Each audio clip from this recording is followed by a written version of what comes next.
is scissors. I don't think I'm going to get all the trophies for this game, I think, if what I've seen is to be believed, but I'm going to try and do it anyway. So, we were... Yeah, just starting the Abbey Grange affair. This one, I believe, is an actual case, I think. Because I remember this one vaguely. It's been a long time since I've touched them. No, that's not what I want to do. You can tell it's been a long time since I've played the game a little bit. It has only been a few days. There we go. The letter is on the table, Holmes. You should take a look. Which table? I have like 7 of them, Watson. I deduce it is this one.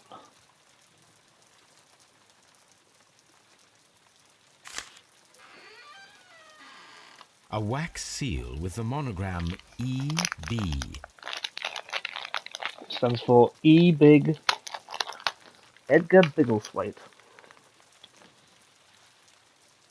I can tell from Lestrade's handwriting that he was in a hurry when he wrote this letter. Lestrade can write.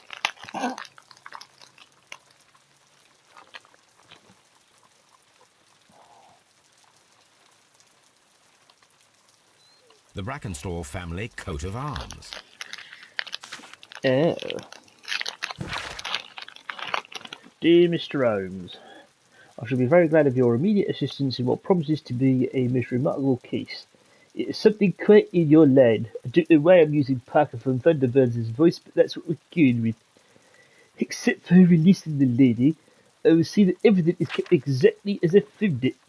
But I beg you, milady, not to lose an instant. It is difficult to leave Sir Eustace there, as he is fucking dead. So, what is it, Holmes? Promising, Murder. as always, it appears to be a case of murder. So you believe that Sir Eustace is dead? I should say so. Lestrade wouldn't have sent for me for less. His writing shows considerable agitation, and he is not an emotional man. These people belong to high society. The quality of the writing paper, the EB monogram, their coat of arms. The crime was committed before midnight. Holmes, how can you possibly tell? Well, it is all thanks to Lestrade. He wrote his letter at 3:30 in the morning. Imagine the chain of events before that. The local police had to be called in. Scotland Yard was notified. Lestrade himself had to make haste there, and finally compose the letter he sent to me. All of that makes for a fair night's work. It makes sense. Lestrade also speaks of the woman he released. That seems to indicate that she had been held somewhere during the crime. Much time has been wasted. Let us find a cab and go to Abbey Grange immediately. I live in hope of an interesting morning.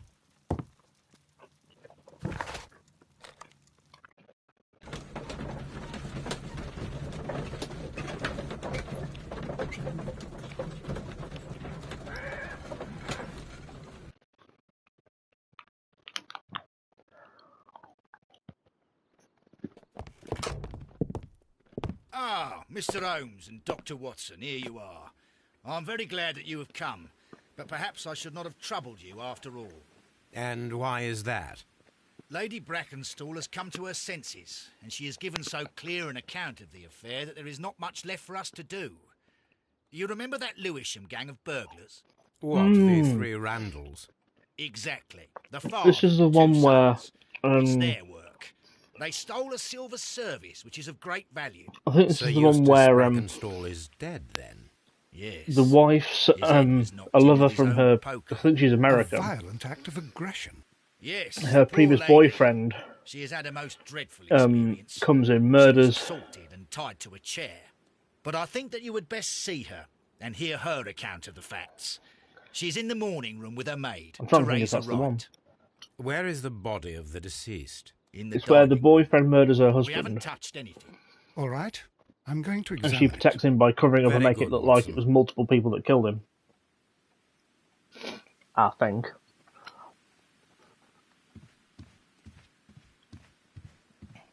Lady Brackenstall awaits you in the morning room.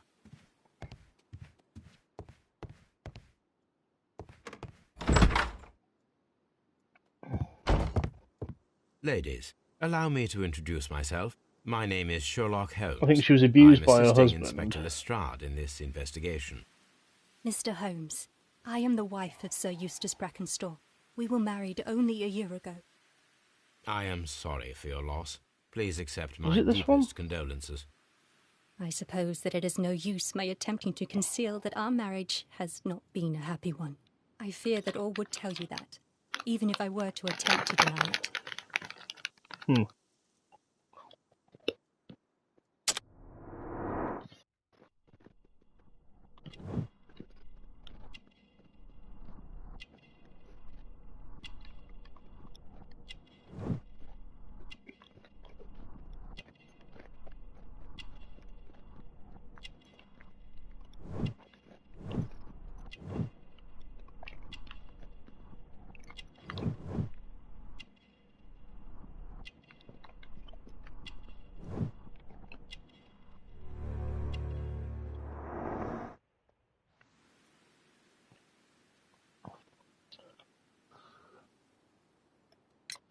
Can you describe to me the events of yesterday evening?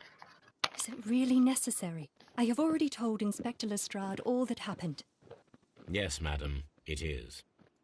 I will tell you then. Sir Eustace retired about 10:30. I sat in this room until after 11, absorbed in a book. Before I went upstairs, I entered the dining room to fetch a candle and... oh God. Please, go on. As I approached the French window, I found myself face to face with an elderly, broad-shouldered man who had just stepped into the room. Close behind the first man, I saw two others. One of them struck me a savage blow with his fist and felled me unconscious to the ground. And then? When I came to myself, I found that they had secured me tightly to a dining room chair. It was at that instant my unfortunate husband entered the room. He fought with the intruders? Yes, I think he had heard them, for he was holding his stick. But they were three, and he eventually succumbed. One of them, the elder one, struck him a terrible blow with the poker. I fainted once more. When I opened my eyes, Yeah, they because had what was it? withdrawn. Then my brave Teresa came to my I assistance. think her ex-boyfriend from wherever was like watching him from the window, and when Eustace abused her, he broke into the house and killed Did these him three villains in front of steal her. anything? Yes, I found that they had taken the silver from the sideboard, but you can see for yourself in the dining room. And the point was they covered it. Well, she helped him cover it up. You mentioned that your marriage was not a happy one. Was there anything specific that was troubling you? He was not a nice man when he was drunk, and he suffered from dark moods, but nothing else. Bullshit. The bruises on your hands are at least 1 week old. Your husband caused those bruises? Oh, do you... Yes, he did. He was very angry at the time. Out of control. Again. Sir Eustace was a drunkard. To be tied to such a man for life is worse than death. Yeah, why did you marry him then? ladyship? Small maid person. Teresa, I would like to hear your testimony. Certainly, sir. Mm.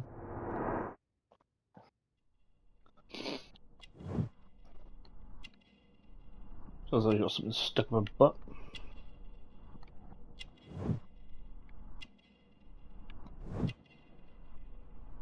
Working ends.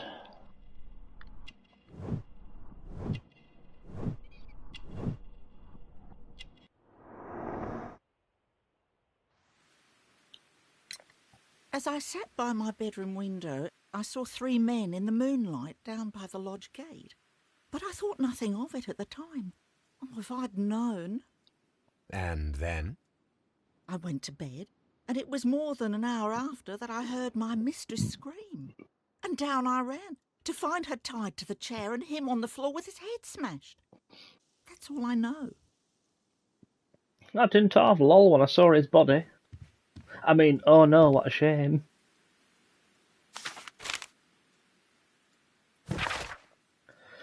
Family business booming. The Randall gang is back on the street. Less than a fortnight ago, this infamous family of burglars, the Randalls, as they are known, made their reappearance by the way of a brutal but successful intrusion into one of the wealthier homes in Snidham? Dumpole. The police are already on their trail. However, the details of the crime are being kept confidential, including that of the name of the victim. A witness was able to provide a precise description of all three men, and this will surely give the police a chance to complete their profile on this family of delinquents. We would take the liberty of reminding our esteemed readers about this highly dangerous band, and to provide the full description as it is available at this moment.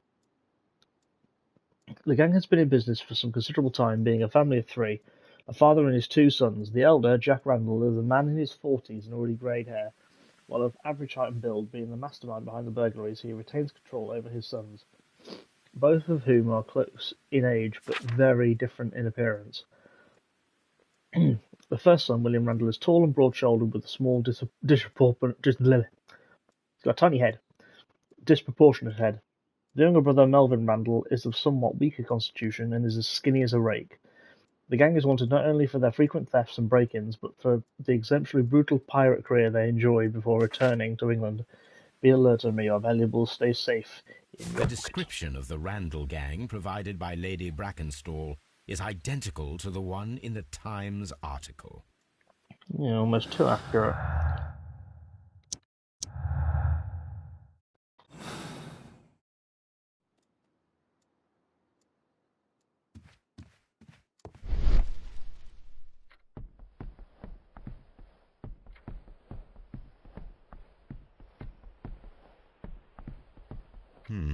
These scratches are most definitely made by the picture frame. This is Sir Eustace's safe. There may be something important inside. I must ask Lady Brackenstall to open it. Open the damn safe. This photograph of Lady Brackenstall and her maid Teresa was taken at a port, but which one?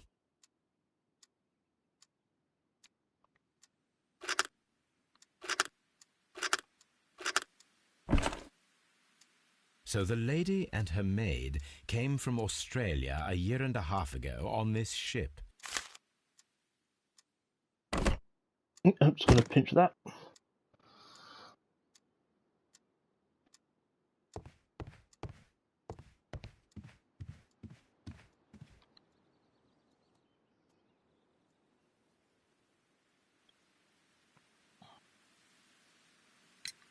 Lady Brackenstall, could you open this wall safe? No, it is my husband's safe. I do not know the combination. We have to open it. Your ladyship? I'm going to break into it then. Let us try to open this safe. This safe can be cracked. I only have to pay attention. The dial will vibrate when it is set to the correct number.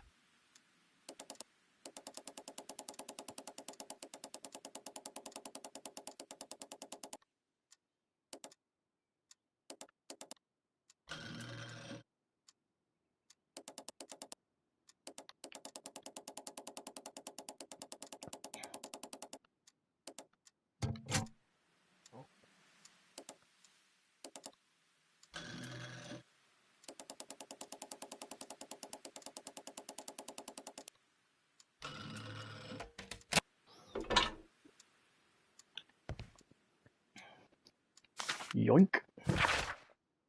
So Eustace, your current physical and mental state is of great concern. There are several signs of a hepatic decompensation. The last time that we met, your eyes were bloodshot and your skin was tinged with yellow. There is a peculiar odour from your breath that is common in those suffering from liver damage. Then there are those lung abscesses that we have discussed. The leg cramps you have described to me are caused by an alteration to the nervous system, which in turn is caused by an excess of alcohol. This includes the tremors. Your liver seemed excessively hard at the time of your examination, which is a sign of an involving psoriasis.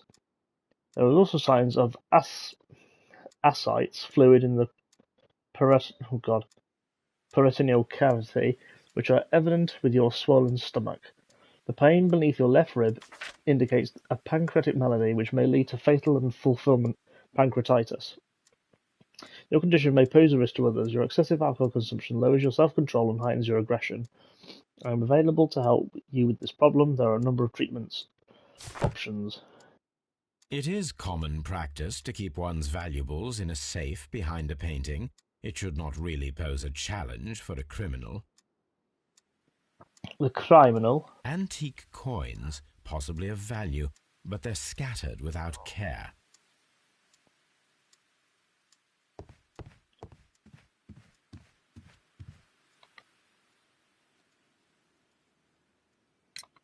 Sir Eustace's doctor speaks of his violent behaviour. Yes, Sir Eustace was an extremely violent man. A detestable human being, to be more precise. It is true that he once threw a decanter at me, and all because I dared to stand up to him in defence of my mistress. Sounds like a nice guy. God forgive me that I should speak of him so now that he's dead, but a devil he was, if ever one walked the earth. We met him only 18 months ago. She'd only just arrived in London. Yes, it was her first voyage. She'd never been from home before. Wonder with his title and his money and his false London ways. If she made a mistake, she has paid for it, if ever a woman did. She doesn't have any friends here, so it was specially hard for her.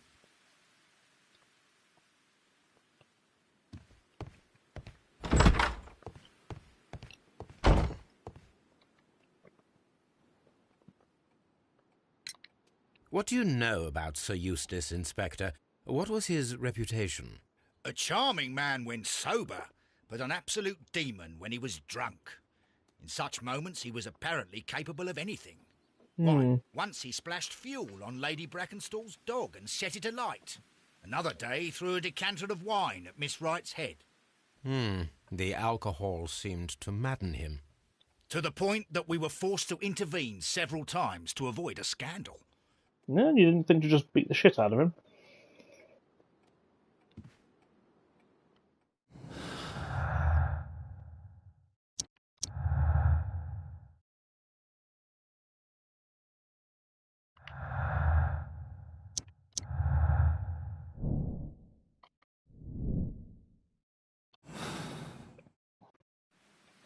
Again, it's almost as if justice has already been served.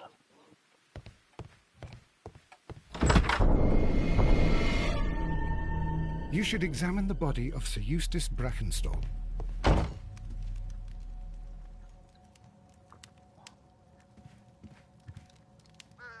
So, Watson, what have you learned from examining Sir Eustace's body? Well, I can confirm that the death was instant. Sir Eustace was facing his attacker when he received the blow to his head. There are no other apparent injuries.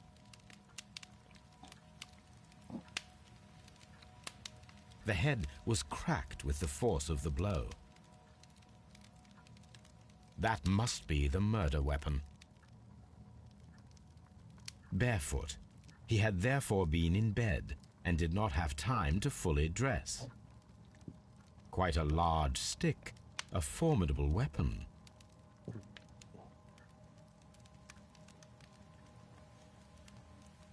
It is covered in blood.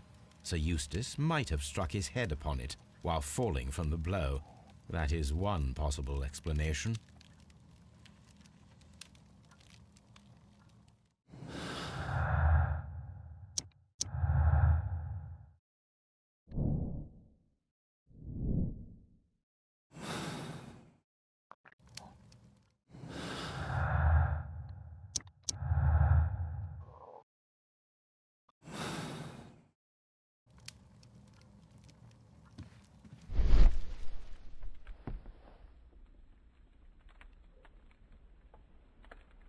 It appears that the bell rope was cut by someone taller than me.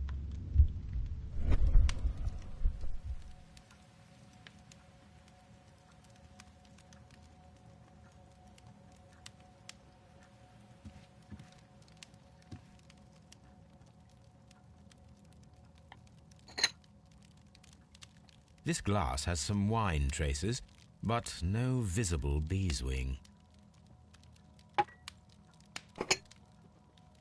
There is beeswing at the bottom, as if the wine had not been decanted before being poured. This glass has some wine traces, but no visible beeswing. It is rather strange that only one of these glasses has dregs of beeswing inside it, while the other two are clear. A decanter standing next to the open bottle, an inseparable pair indeed. You got to Chateau it first. Calon Ségur, French wine, Grand Cru. Oh, I've only had a cheeky chug-a-lug.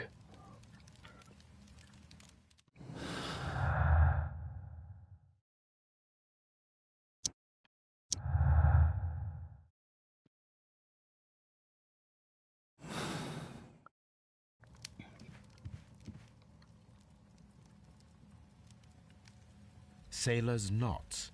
That's interesting. This rope was handled by the murderers. We need a scent hound to follow their trail. I will take it with me. This is the chair that Lady Brackenstall was tied to.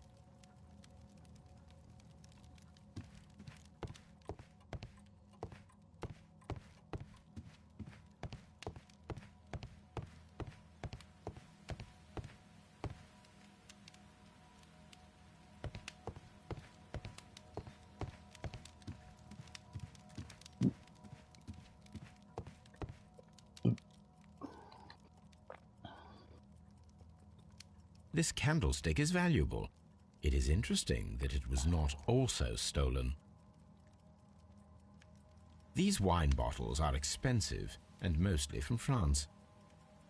A bottle of wine is missing here. An empty silverware box. It appears that the intruders have stolen the contents.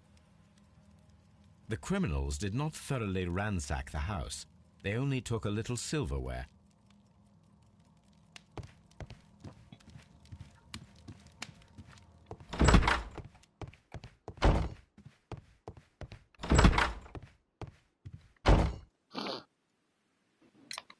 There are 3 glasses on the dining room table. I was wondering if... Oh, I forgot. When I came to myself the first time, each of them had a glass in his hand. They might have been a father and his 2 sons.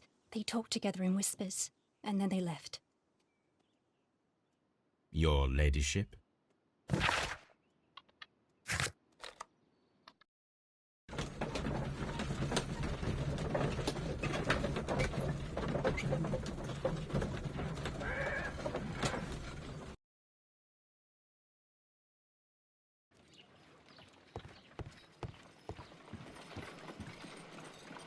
Let us see how the rope was cut. The fibers at the end of the rope are smoothly cut. Let us try to find out what tool was used to cut the rope.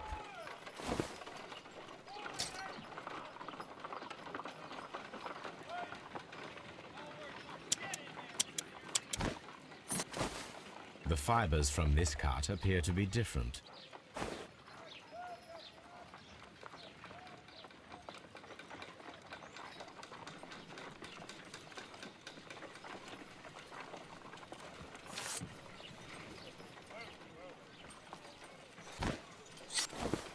If I cut the rope with a knife, it matches the original.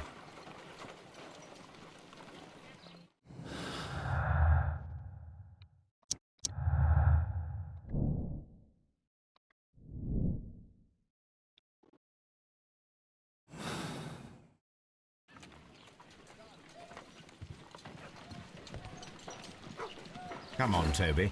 We need the best nose in the British Empire on this case.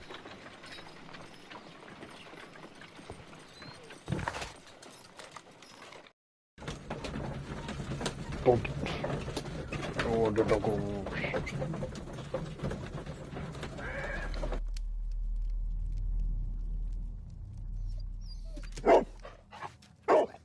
Search, Toby.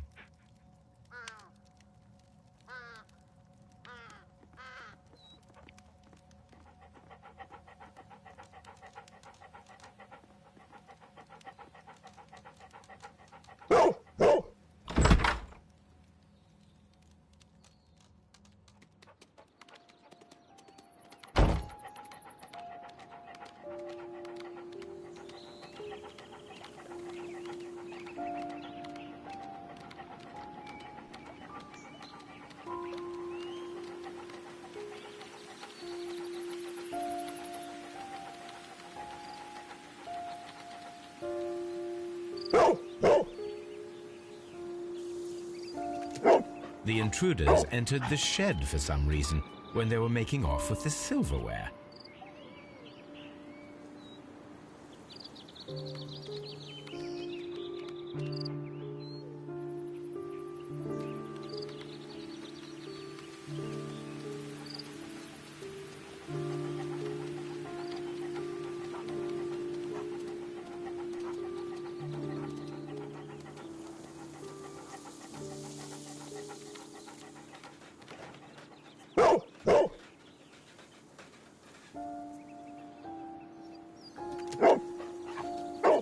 The scent leads to the well.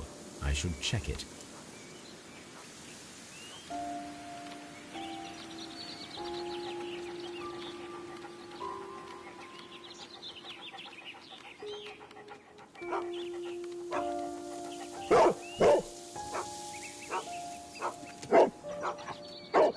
The intruder's trail is lost behind this wall. The criminals left the house through the French window. They walked to the shed, then across to the well, before fleeing by climbing over the wall. I wonder why they chose such a winding route.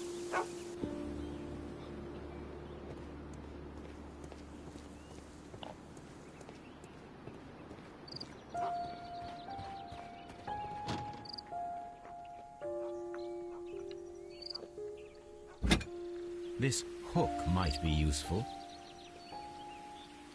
Bags of seed. Some empty bags were recently moved. Small gardening tools. Nothing of great interest.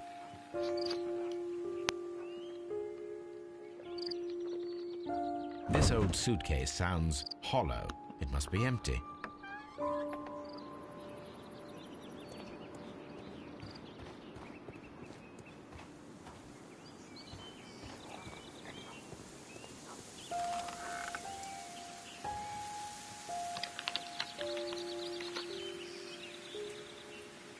There's something glittering at the bottom there, but how can I reach it?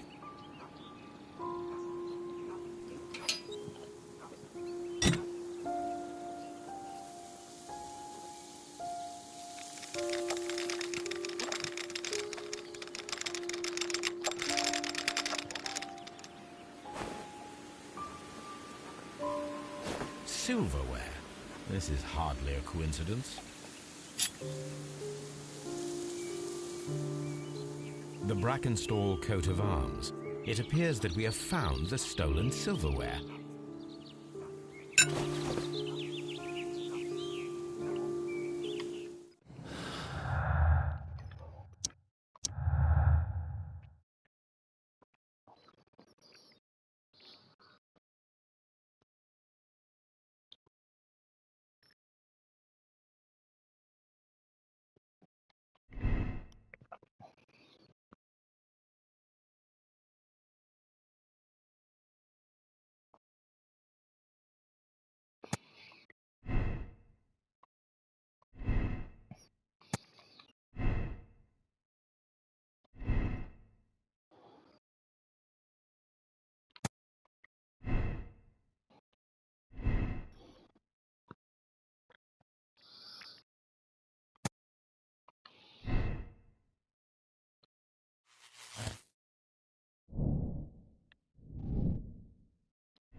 Inspector, I have recovered the stolen silverware.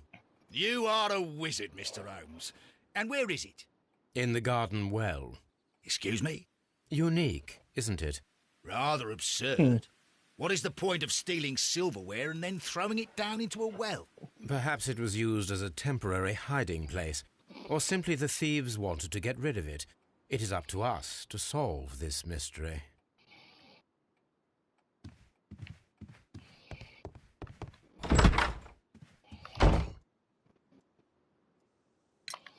We found your mistress's silverware. Oh, that's good news. You really are as clever as they say. Indeed. Yes.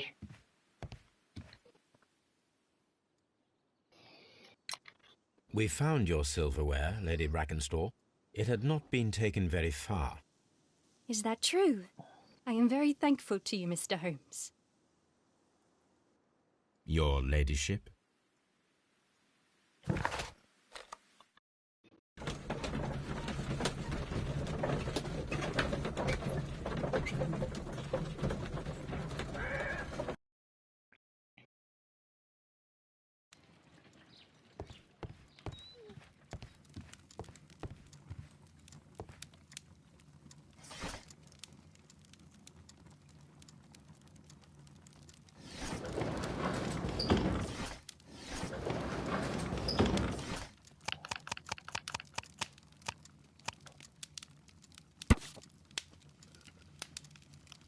The Rock of Gibraltar, a bulk carrier from the Adelaide, Southampton, London line, Coudard Building, James Street, London, has returned from a 6-month voyage through India, New Zealand and Australia. The ship brought to England Miss Mary Fraser, the heiress of the Fraser family, owning land in tin mines in Australia. This reportedly beautiful young lady is presently engaged to Sir Eustace Brackenstall, one of the wealthiest gentlemen in Kent. Here it is. It sounds like he's a... The shipping company, the Adelaide, Southampton, London line, and its address. Interesting. It must be the place where they keep the records, including the one for the crew of the Rock of Gibraltar. I think that if you pretend you're from Scotland Yard, they'll give it to you without any problems. But I have another solution. I'll call in the specialist.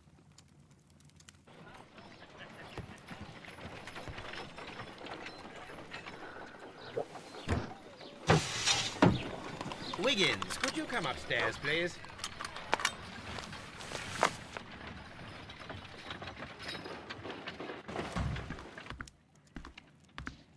At your service, Mr. Holmes. I need a register, my young friend. If you could borrow it, there will be half a guinea for every one of you. I need the crew list of the Rock of Gibraltar in 1893 and their current employment. I'm straight on it, Mr. Holmes. Do you really think they'll find it, Holmes? My secret Watson, police his is face better looks than like the plastic. Yard I'm in sure many he'll find it ways. easily enough. 3 hours later. Here it is, Mr. Holmes. But we can't take it back. It's too risky. Put it on the table. I'll take care of it. Good work, young Wiggins.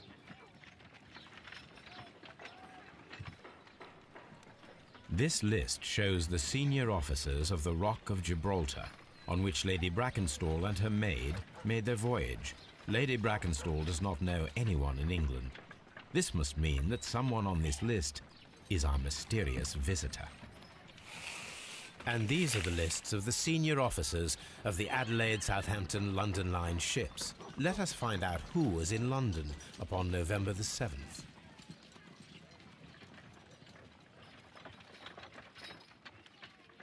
This officer is still at sea, therefore he cannot be involved.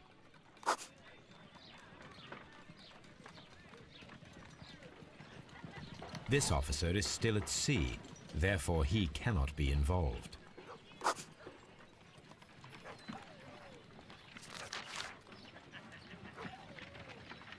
This officer was on a ship that sailed half a month ago. He wasn't in London at the time of the crime. This officer was on a ship that sailed half a month ago. He wasn't in London at the time of the crime.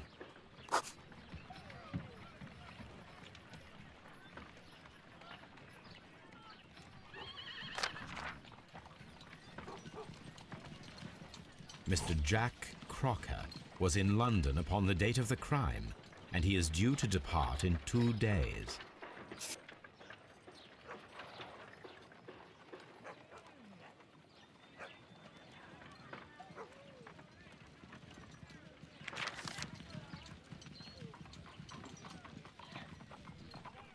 This officer is still at sea, therefore he cannot be involved. This officer is still at sea, therefore he cannot be involved. Captain Jack Crocker is our mysterious visitor. He was the only one around at the time of the murder. This Crocker, do you think... It would be interesting to meet him. Our young friend should be able to find him.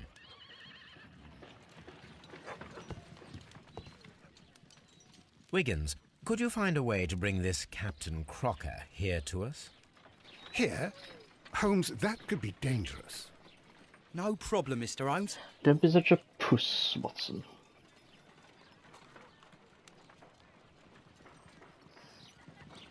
Mr. Holmes, I was informed that you were looking for me, and I'd like to know why. Yes, it is important that we talk. You will soon understand why.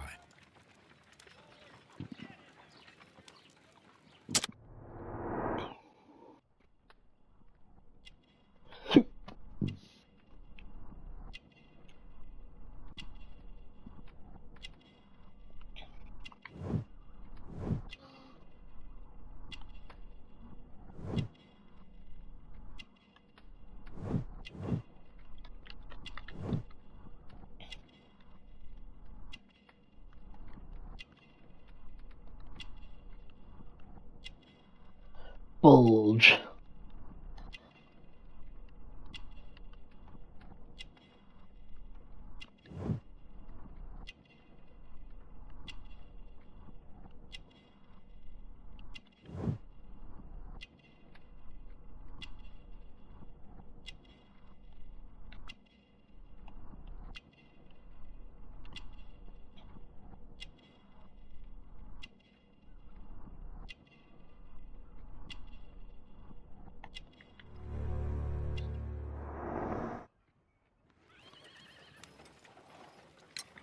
You are acquainted with Lady Mary Brackenstall, are you not? Yes, I think I do remember her, from when I was first officer, but I still don't see... It seems your relationship went beyond that of mere passenger and first officer. How dare you? Indeed, how reckless a feeling is love, particularly if one is prepared to commit a murder in its name. Explain yourself this instant. You are aware that the murder made the headlines of the morning press. You read the newspaper report, but to your dismay, found it much fabricated. Once you learned that I wanted to see you, you came straight away. You needed to know what I had found. You... and what do you know? That evening, you were with Lady Brackenstall, despite the danger. I'm not afraid, Mr. Holmes. Besides, all of this is just guesswork. You would be right if there was no evidence. What then? Lady Brackenstall was tied to a chair on the night of the murder. And it was you who tied her up. You call that evidence? Why, yes. Yes, as she was tied with a sailor's knot. Your handiwork. So, it's a sailor who's done it. That proves nothing, Mr. Holmes. I'm not the only sailor in London right now. Your theory is flawed anyway. On the night of the murder, I was aboard the Sharp. I was supervising the repair of a porthole. At night? It was an emergency. There was a leak. You can ask the ship's carpenter. He can confirm. I'm sure that he can. Perfect. In that case, we have nothing more to talk about. Good evening, gentlemen. Holmes, what should we do now? Would you like to check his alibi? No. There is no doubt that these men will testify in his favor, and there will be no way to check. So, what then? So, we must work with what we have. We have all the puzzle pieces. Now I understand why you dissected the bell rope.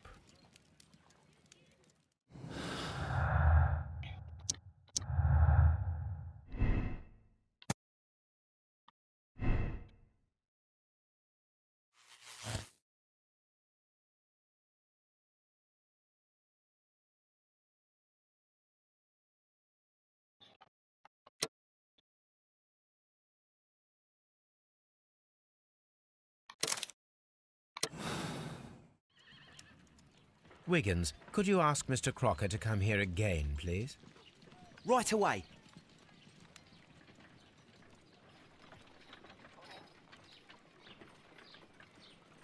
Why did you make me come here again, Mr. Holmes? It is over. I know that it was you who killed Sir Eustace Brackenstall. What? I know, because of the height at which the rope was cut. The knife used was a sea knife. The knots were sailor's knots. So they change it a little bit to the force original. that was put behind the killing blow. And because you are the only one who knows Lady Mary Brackenstall in London. And because you love her. It's true. It is time for you to tell us the whole truth. I admit that I loved Mary madly from the first day that I met her. But I never did come to visit her, for I believed that she was in a happy household. When I talked to her maid, who told me everything, I was insane with rage. I was due to set sail for 6 months away. I wanted only to see her again. But it turned into a damnable nightmare when he barged in. He dared raise his hand to her. He was not even worthy of licking her boots. Oh, I regret nothing.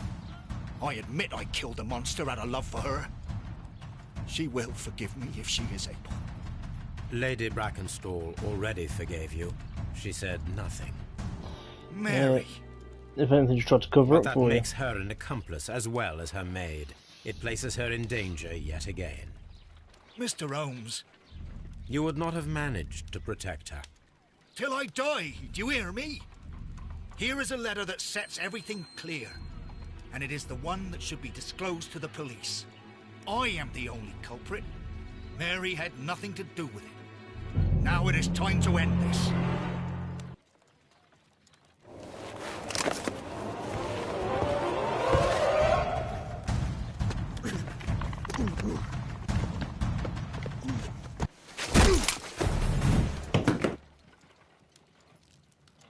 You should have let me die. How can I live if Mary suffers? I am sorry, Captain Crocker, but there has been quite enough death in this case. Inspector, I give you Sir Eustace's killer. He tried his best to perform his own justice. Well, He's got a knife, I'm you not know. surprised. Yes, it was me. I confess. Here is a piece of evidence that can be used in court.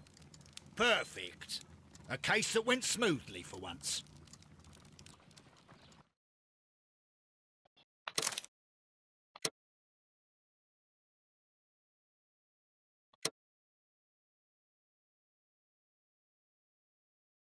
Kew Gardens. Ooh. Drama, you say? Holmes, for heaven's sake, whatever's going on? Oh, hello, Watson. You're early. Did you kill all of your patients? What? Holmes, where have all these wretched bees come from? I increased the temperature of the room so as to prevent them from hibernating. I needed to take a sample of honey. But it worked, Watson. We will have honey all year round. Ridiculous and dangerous. They're domestic bees, Apis mellifera, such industrious workers. Anyway, Watson, I am sorry, but I must leave you. I'm You know, in rather a hurry. the tones of my You have a banner. new case? They Yes, changed but their nothing as thrilling as this directions of having- experiment. A theft of plants at the Royal Botanic Gardens in Kew. I'm helping a minister who's an old friend of mine. You can join me if you like. Well, I'll admit that I'd far rather accompany you than remain alone here with these workers of yours. Besides, you'll need a helping hand with the flowers you're intending to bring back. Watson, however did you guess? For the great Sherlock Holmes to bother with the theft of plants. Come on, admit that you're planning to spoil your little bees with some rare pollens. Since when did I become so transparent? Let us go. And just leave the dog in there, I suppose.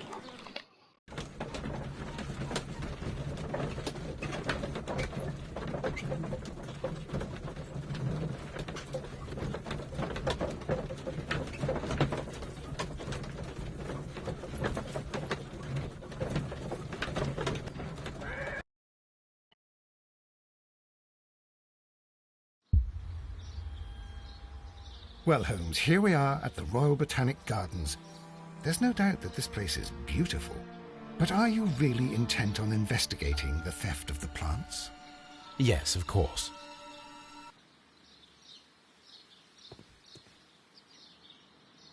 Don't touch anything else, is that clear? Just go and get a bucket of fertilizer. And without turning it over this time. Good day to you, gentlemen. How may I help you? If you are here for a visit, please do come back on Sunday. I am afraid that it cannot wait. My name is Sherlock Holmes, and this is my friend and colleague, Dr. Watson.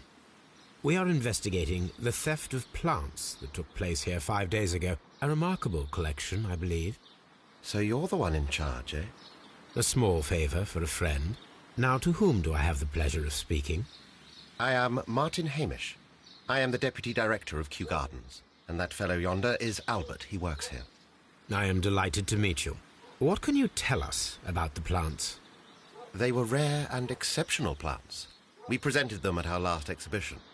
We haven't removed the stand yet. It is still in the large glasshouse. We only learned of their disappearance the evening after the exhibition, and nobody saw anything. No convenient. doors were forced? No, but I would imagine that for a thief it would be fairly easy to gain entry, for there are no guards here. Well, if you don't mind, we will take a look. Now, you say that it is in the large glasshouse. Yes, the one just behind me. Just a second, since Albert has nothing else to do. Albert, show these gentlemen where the exhibition was held. How many people work here? Only myself, but occasionally 2 students, Albert, whom you have met, and Miss White.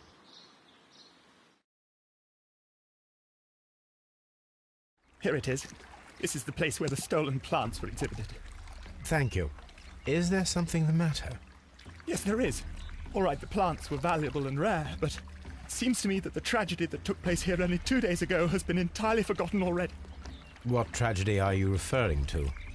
The director of Kew Gardens, Mr. Montague Dunn, he died here just 2 days ago. We're very sorry. We were not aware. The two of you were good friends? He was my father. Oh dear. Our condolences. We should not be troubling you. Please do excuse us for the intrusion. You say that he died here, in the large glasshouse. Holmes? Yes, just here, near the door to the colonial collection. He suffered a heart attack. And Holmes was just like, that. convenient. So suddenly. It was terrible. Excuse me, gentlemen, but I cannot remain here. If you need me, I'll be in the reserve. That's the room next to the front of the large greenhouse. Of course, we understand.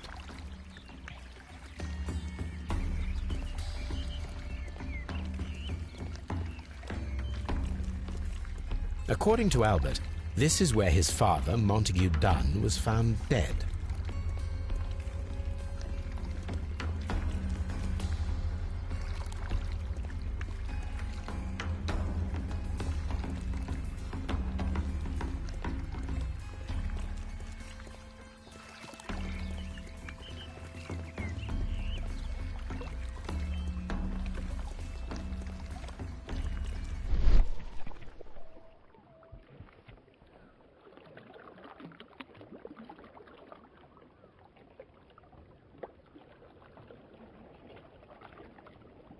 Soil.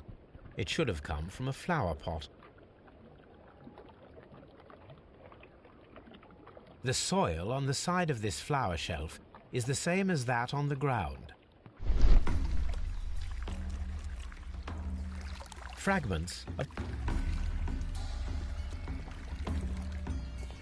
blood. This sign is broken. Something heavy was dropped upon it. Someone fell violently against this sign, and they were injured in the clash, most likely a head wound.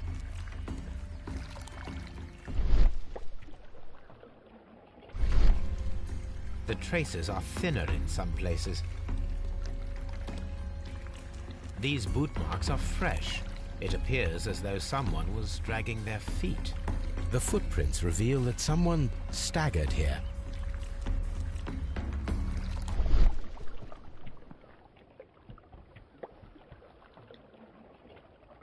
The esconsson was breached near the handle.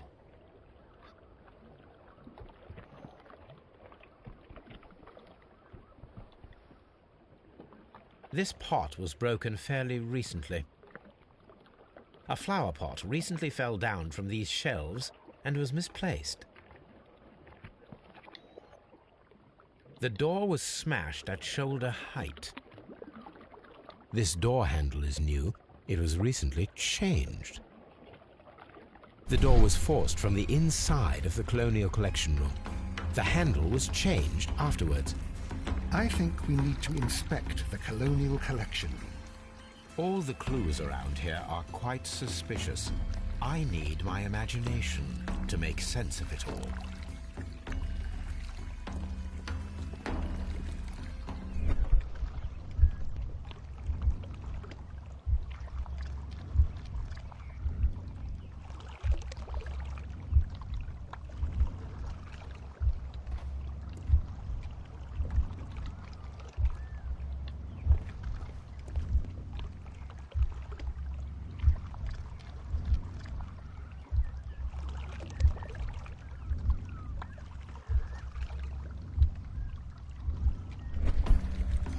This reconstruction reveals a disturbing fact. Montague Dunn damaged the door of the Colonial Collection Room. He was in a panic, or the door was locked. Was it an accident, or a murder then, I wonder? I think we need to inspect the Colonial Collection.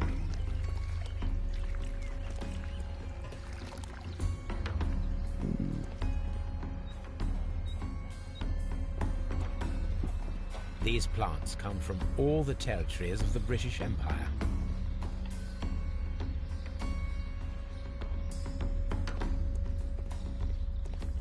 Very strange. Half of the Colonial Collection is absent. The smell is strong. It is a detergent.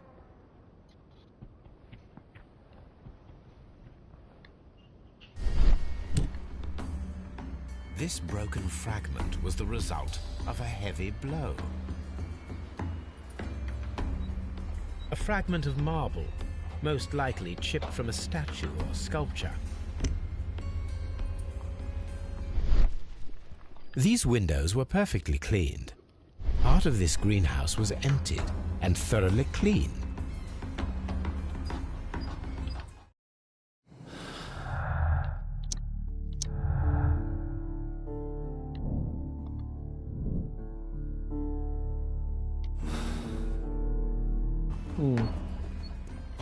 Autopsy time.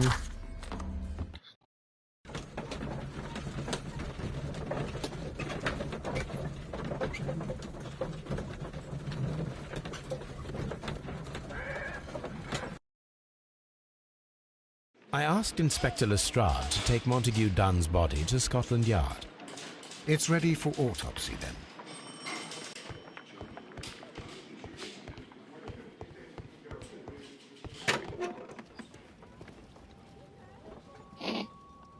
This watch is of great value.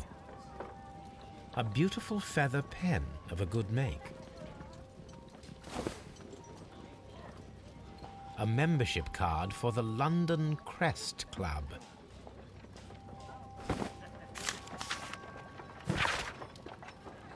To Mr. F. Wayne, Director of Wayne & Sons Printing Company. My dear friend, your posters for the Great Exhibition at the Kew Gardens are very beautiful, and it is surely unnecessary to mention all of the staff. My name alone will be sufficient.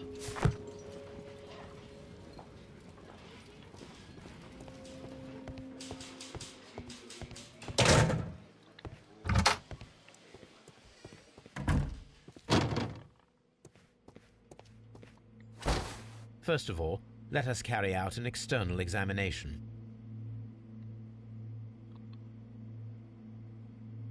There is an injury to the skull, most probably caused by the fall in the water lily greenhouse. The vessels and the pupil of the eye appear quite normal. The air from the lungs carries a faint floral aroma. There are no suspicious marks upon the chest. Let us finish our external examination so that we can proceed with the autopsy. No redness, stings, or bruises. nothing suspicious here. Now, let us examine the internal organs.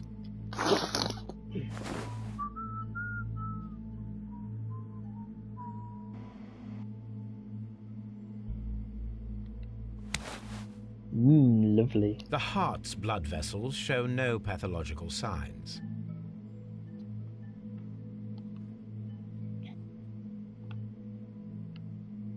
The heart tissue shows no visible pathological signs. The liver is enlarged. It would seem that he was suffering from an alcohol addiction. The liver tissue is brown. There are no visible pathological signs.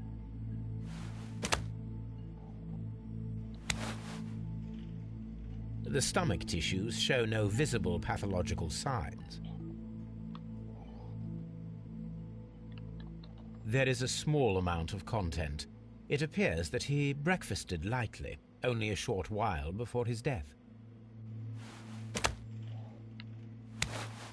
The lungs are congested and edematous. The tissue on the inferior lobe of the right lung is damaged, most probably caused by toxins from an unknown plant. That's the organs are that firm. You just pop them back in like Montague the plastic. Dunn, the director of Kew Gardens, died from poisoning. Plant poisoning, to be more exact. You mean... Yes, it is murder.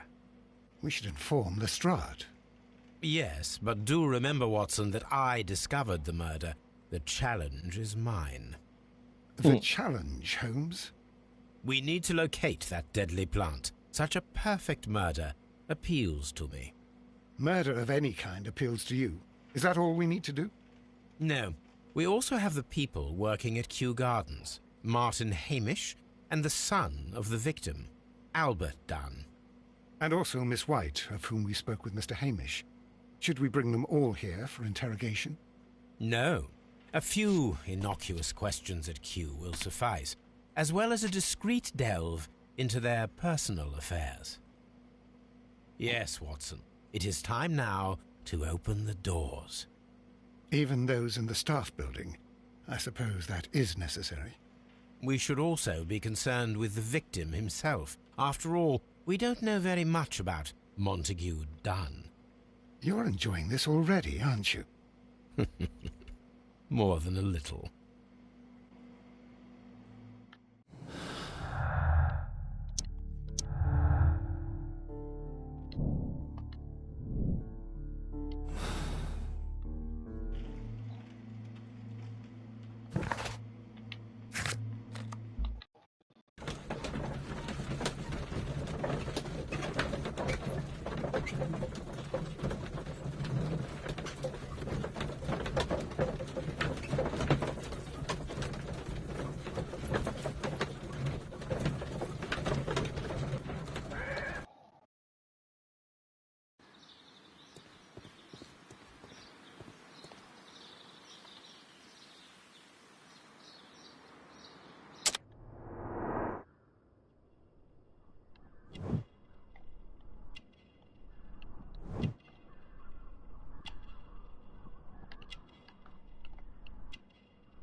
Mr. Hamish, can you explain to us what happened to the colonial collection?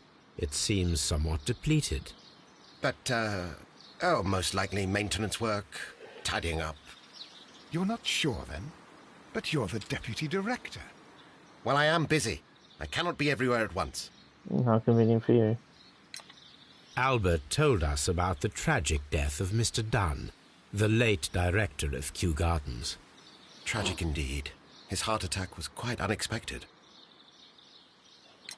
As deputy director, how was your relationship with Montague Dunn? To be honest with you, Mr. Holmes, it could have been better. You see, every Tuesday he would carry out his inspection of the gardens, but it was solely to make an impression, great pretense that he cared at all. He would give out absurd orders, ignoring anyone else's opinion. He would then disappear for the rest of the week. He was what some might call a man of action. I'd say rather he was overzealous and chaotic. So after all, it was no wonder, perhaps, that he ended up like that, if you take into consideration his kind of lifestyle. You mentioned that Mr. Dunn led a particular lifestyle. Well, it's no secret that he enjoyed, celebrating, shall we say? He was a member of the London Smart Set. He was famous for it. That and... And? He had an eye for the ladies, to put it mildly, Mr. Holmes. Tell me, Mr. Hamish, do you grow the more deadly variety of plant here? You mean insectivorous? Yes, but nothing larger than that. Thank you, Mr. Hamish. We shall continue our investigation.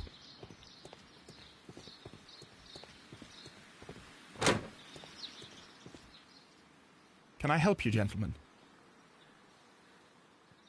No.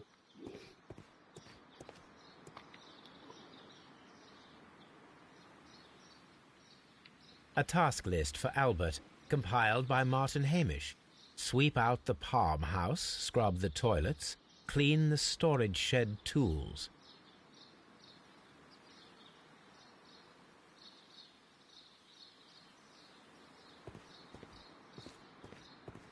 Palm house.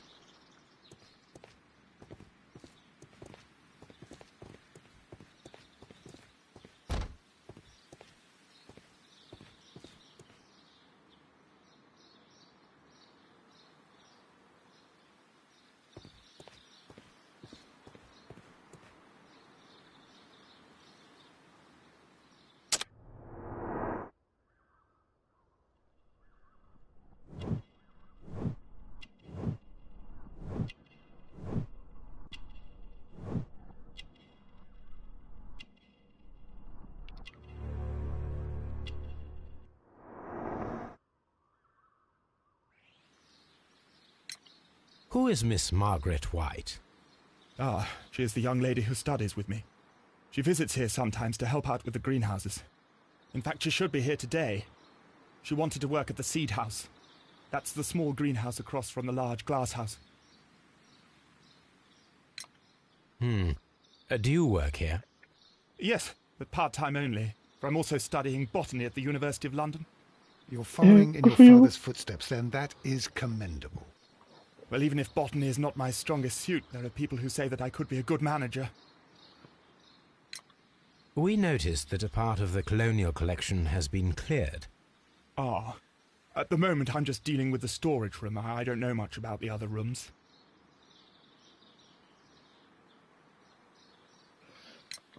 I imagine that your relationship with your father may have been a strained one. Yes. I cannot say that he was a kind man, for he never listened to me at all. He forced me to work here. But now, after his death, I've been pondering it over. Perhaps he wasn't so wrong about me after all. I have to follow his path, and I have to manage Kew Gardens, and I can do it. I can be as good as any other who works here. Would you please tell us about Martin Hamish, the Deputy Director? Well, I have to tell you that Mr. Hamish is not and has never been the Deputy Director of Kew Gardens. My father would not have tolerated it. Indeed? That is most interesting. He told us that he was. Yes, because he believes that the management should be passed down to him now that my father is dead. But in actual fact, Mr. Hamish only has the honour of being the garden's longest-serving employee. In fact, if we are to think logically at all, it should be me who takes over the management of Kew Gardens. Do you not have a good relationship with Mr. Hamish? I suppose so. But we have very little in common. Mr. Hamish loves his plants and Kew Gardens, and I cannot say that I share his passion. I see. And how was his relationship with your father? Oh, he hated my father. It was obvious. He would be furious whenever my father boasted of Kew Gardens in the newspapers or at conferences. He was convinced that my father was stealing all of the credit for himself. But my father treated Mr. Hamish in the same way as he treated anyone. Dismissively. With indifference. Indifference. Thank you, young man. We shall see you again soon. That sounds ominous.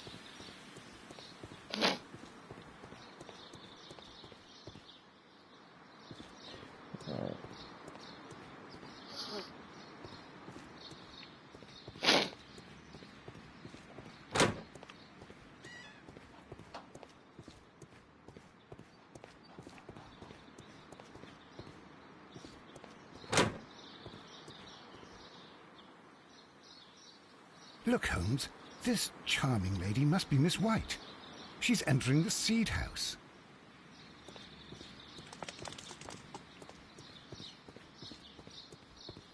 Open. Sesame.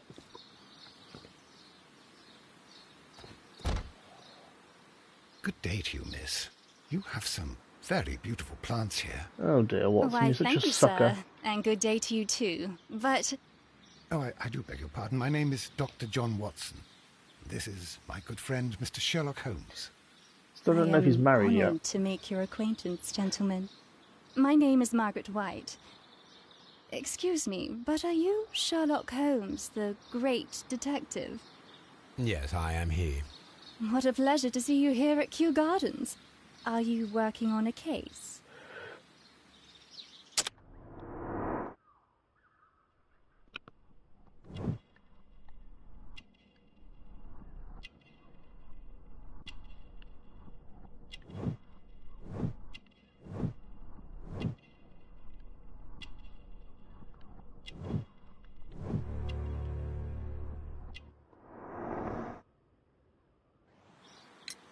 Yes, a theft of plants that took place here a few days ago after their most recent exhibition. Oh yes, of course. I quite forgot about that. Oh, it's quite understandable that you might forget about the theft of the plants, miss, after the tragedy that took place here. Yes. The director was a truly good man. It is such a terrible misfortune. Would you happen to know why part of the colonial collection was cleared? No, I have never been there. Yeah. Do you work here? Part-time only. I am a biology student at the London University. I attend the same classes as the son of Mr. Montague Dunn. That is how I found my chance to work here for part of my thesis, you see. It is a great honour. How well did you know Mr. Montague Dunn? He was a master, a great leader. I saw him almost as a spiritual father. He had an exceptional nature? Oh yes, indeed.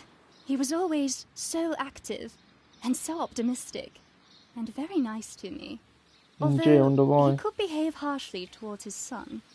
Why so? He loved his son dearly and wanted the very best for him. It made him extremely demanding. Albert, who is naturally shy, suffered because of it. Most of the doors in Kew Gardens are locked. Do you have a key to this room? Oh, yes. Albert gave me a set of duplicate keys. He agreed I might carry out my studies without disturbing him. It is only temporary. Thank you, miss. None of the 3 people who work at Kew Gardens know why half of the colonial collection was cleared. So, someone is lying. It is obvious.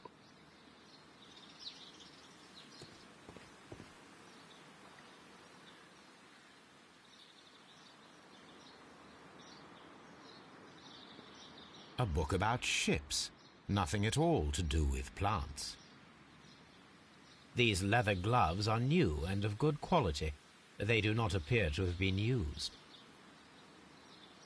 Materials for college study. They belong to Albert. This place serves as Albert's office. From here, we are unable to see the interior of the colonial collection room.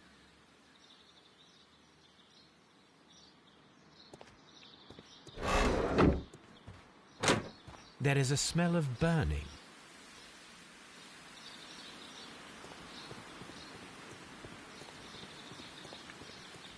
Someone's burning some shit.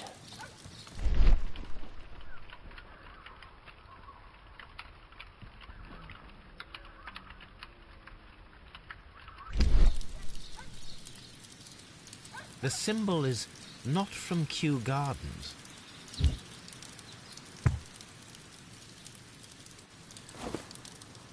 A protective mask.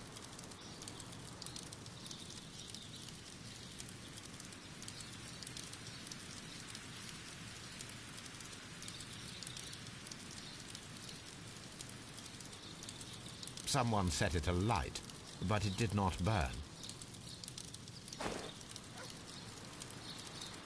A broom handle was half burned.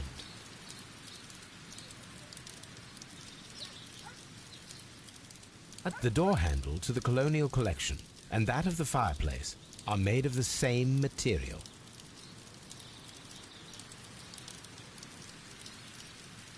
The remains of a picture frame.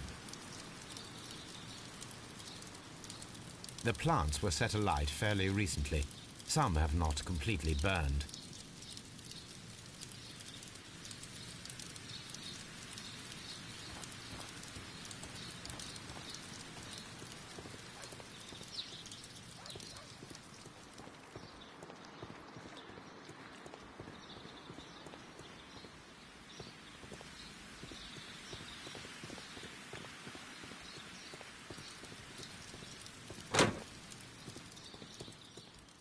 Dry tropics.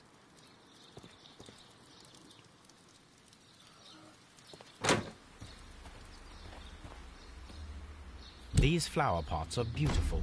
They are intended to be used for exhibition purposes. The symbol is not from Kew Gardens.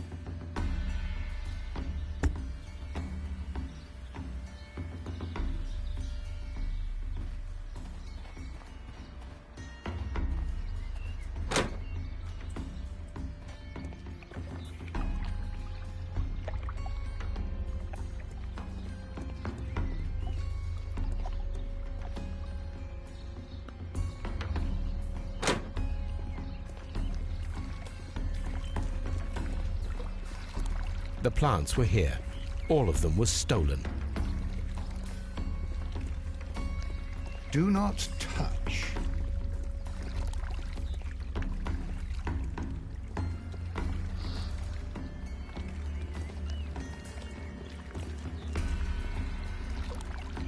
Here is a list of the stolen plants.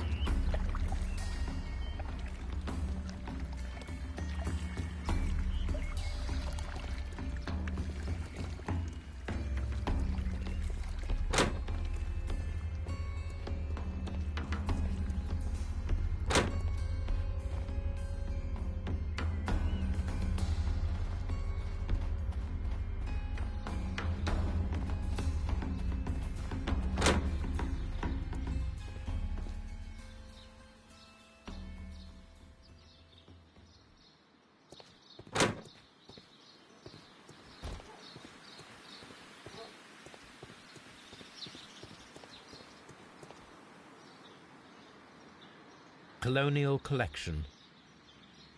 Water Lily Greenhouse. Palm House. Director's Office, Cloakroom and Laboratory. Nursery. Seed House. Dry.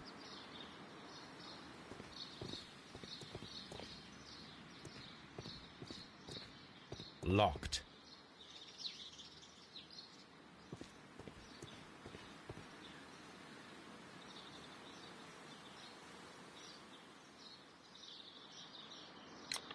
Mr. Hamish, can you tell us who holds the keys to the locked greenhouses? That would be Albert, Mr. Dunn's son. Yes, Albert keeps all the keys, and one can only imagine why. What do you mean? Well, he was never interested in Kew Gardens before, and now all of a sudden he is trying to act as if he owns the place. I think he wants to take over the management here. He'd do better to leave that to me. He has no experience. No, none at all. What is your opinion of Albert as a student of botany? He's useless. I often tell him so, and I can only give him cleaning tasks. Botany is not his life's work, and his father well knew it. He was furious about it. He was? Oh, yes. He forced his son to work here, and he never missed an opportunity to criticize him publicly. Are you able to elaborate on that? Well, for example, with our last exhibition here, Mr. Dunn had Albert make a presentation speech. But then, while the lad was speaking, Mr. Dunn interrupted him, asking him difficult questions, making him look like a failure. It was with the intention of making a fool of him, Mr. Holmes. That must have been terribly humiliating. Yes, he was crushed. and he had to leave. Everybody was making fun of poor Albert. That is, except for Miss Margaret White, who is such a nice lady and who always takes pity on Albert. You mentioned a Miss White. Would you tell us more about her? She is a student who works here part-time. She is quite charming indeed. She possesses a great talent for botany. You should take a look at some of her experiments that she carried out in the laboratory. Ah, if only she were not so naive. Why naive? The way she used to flutter around Mr. Montague Dunn. And why, he couldn't help but be flattered by all her attention. How could an intelligent woman such as Miss White not see through his game? I can only scratch my head and wonder. Thank you, Mr. Hamish. We shall continue our investigation.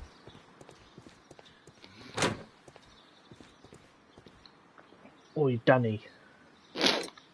Do you hold the keys to all of these locked doors? Yes, you can have them. But I cannot give you the keys to the cloakroom. The employees' effects are private. I am sure you understand. Thank you, young man. We shall see you again soon.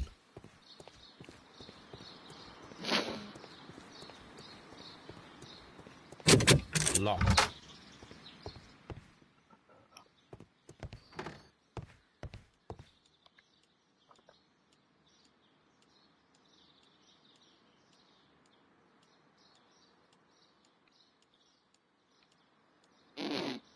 Newspapers discussing Kew Gardens. The Kew Gardens team are pleased to announce the successful production of the new variety of barley, one that retains a complete resistance to the cold. They have named it the Siberian barley. Mr. Martin Hamish, the proud cultivator of the graft, will hold a press conference next Monday morning upon this very subject.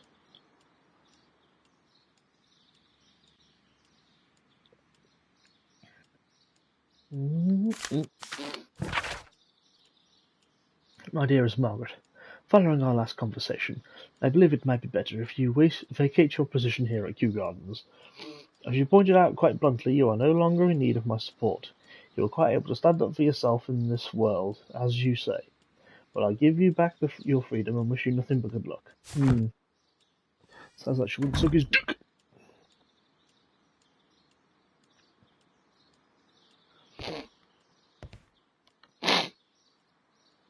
Champagne. Montague Dunn had good taste. In whatever piss this is. French wine. A remarkable vintage.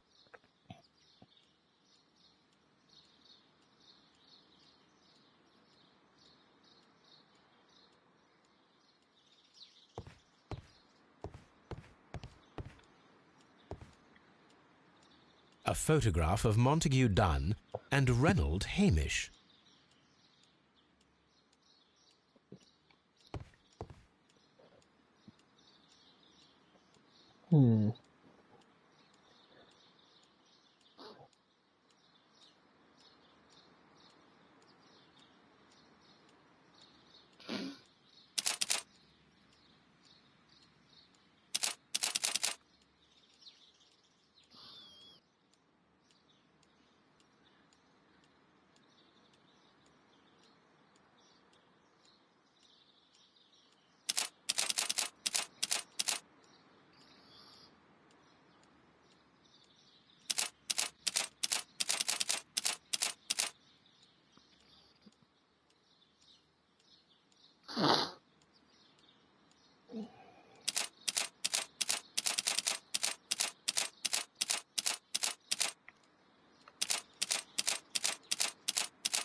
My dear friend, please allow me to express my disappointment upon reading your last letter. I am paying you to defend me, not to accuse me. Damn you! Kew Gardens is a royal institution. We are granted the great opportunity to travel the world to save the most extraordinary, precious, and rare species of plant. Our duty is to protect such species and from those who might wish to use them.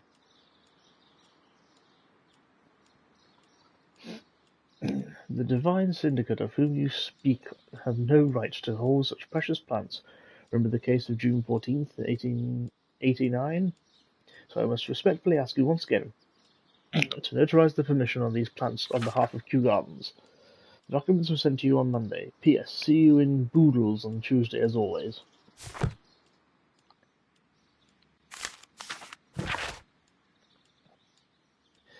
Mr. Dunn, we must ask you for the last time for the return of our dear sisters.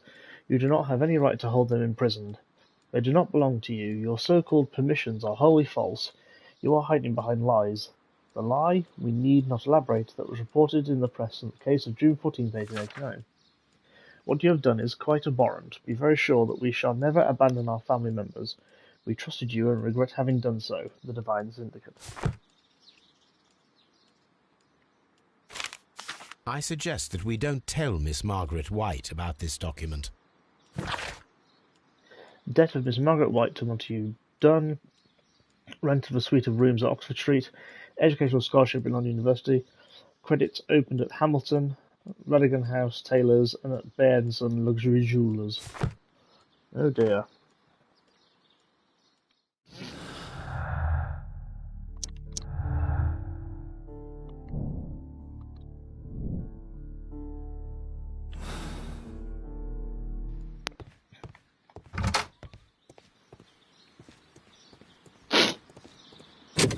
Locked. Not anymore.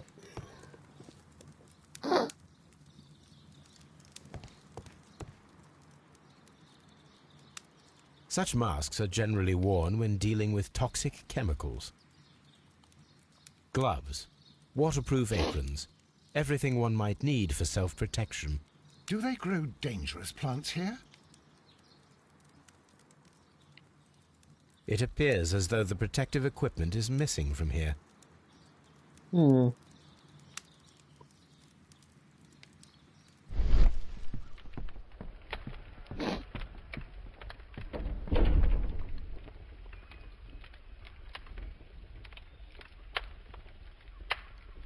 There was a bottle here.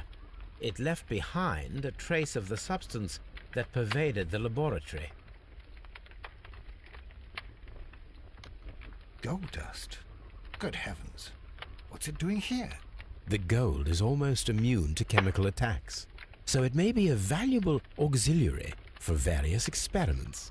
But why would anyone perform such experiments in a botanical garden?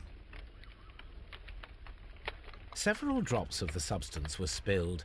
Someone carried this bottle around. Several drops of the substance were spilled. Someone carried this bottle around. The bottle is no longer here, but it is possible to detect a faint scent. We need a good nose.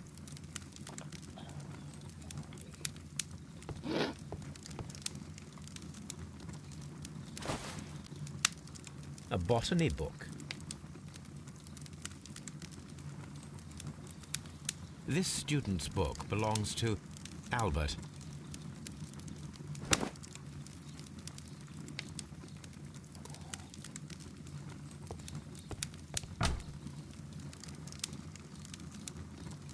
Chemicals, a sufficient quantity for some serious experiments.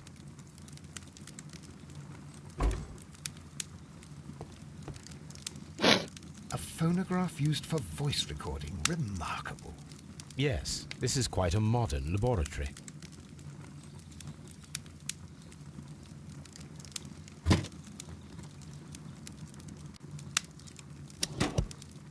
And it seems clear from these multiple experiments that plants to respond to their environment and have a form of consciousness.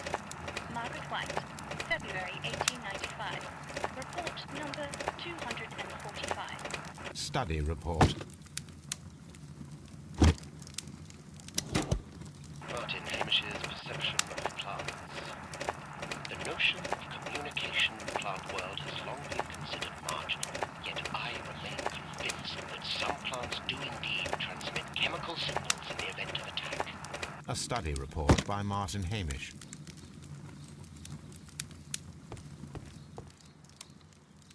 This is a table for experiments.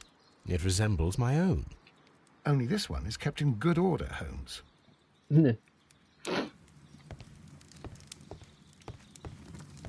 Locked. Holmes, Albert Dunn didn't give us the key to this door. It does not matter. We will open it. Lol.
Open.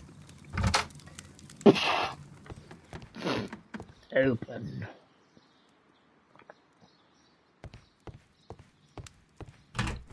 Albert's locker. Specialist articles on shipyards and ship construction. Albert Dunn has a great passion for shipbuilding and the sea. A rejection letter from the British Royal Naval College. Sir, it is my regret to inform you that despite your excellent results within our entry examinations, we are unable to invite you into the Royal Navy School. Your father, Mr. Montague Dunn, has expressed his intentions to entrust to you the directorship of the Royal Botanical Gardens in Kew. It is clear that he would not release you for an entire year of naval training. Please accept our best wishes for your future at Kew Gardens. LOL, how can I help you? A picture of Miss White and Albert in front of the University of London. And they seem to get along.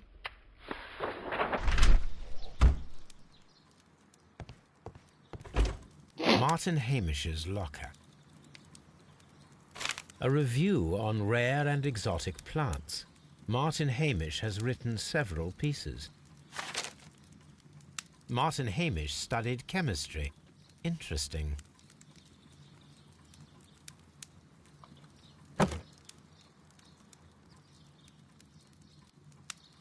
Father and I, Kew Gardens.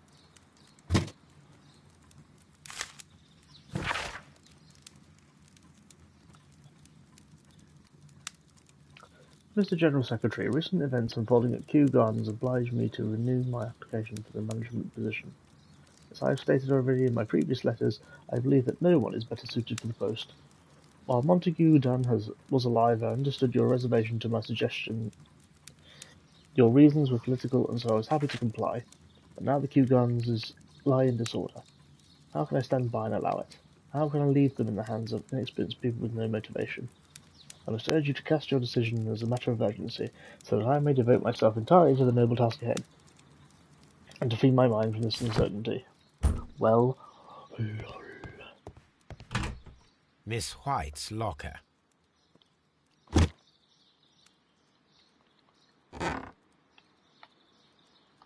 These jewels must be worth a small fortune.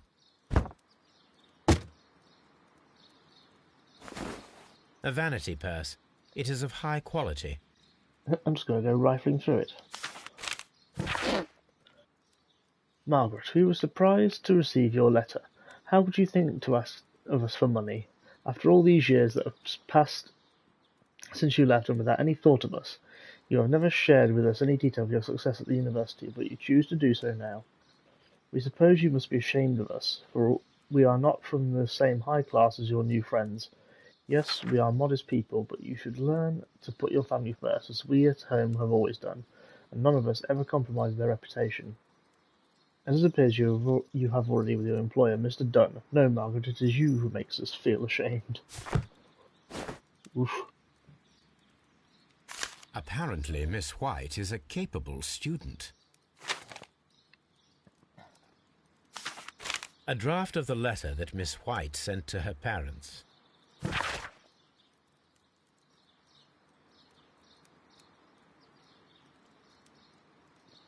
Dear Mother and Father, I am writing this letter with reluctance to ask for your help. My studies and my housing costs have proven to be more expensive than I had anticipated.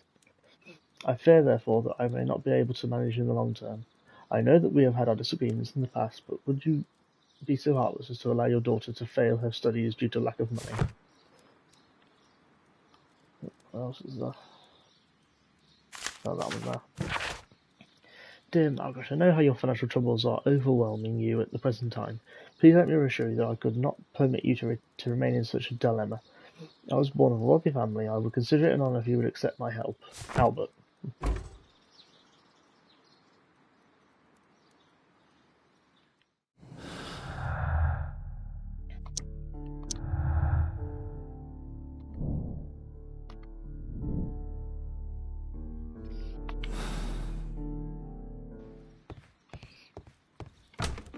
Miss...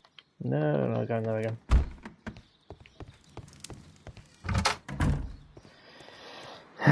Right.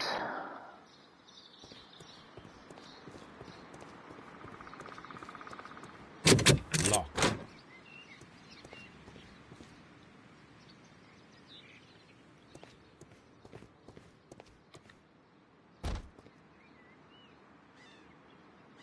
A glasses case. It is empty. A thesis, written by Martin Hamish. This area serves as Martin Hamish's office. We can see the interior of the Colonial Collection Room from this window. This poster is for an exhibition that Martin Hamish was directing, but it had nothing to do with Kew Gardens. This certificate belongs to Martin Hamish. He won a horticultural competition. These young plants must be delicate if they are kept in the nursery.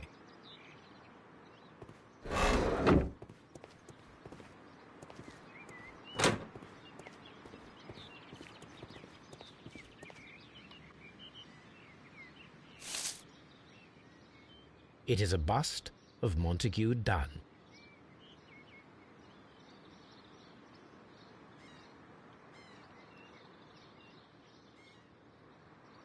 I am curious if the marble that we found... Here it is. The marble fragment that we found in the Colonial Collection Room is what they have in common.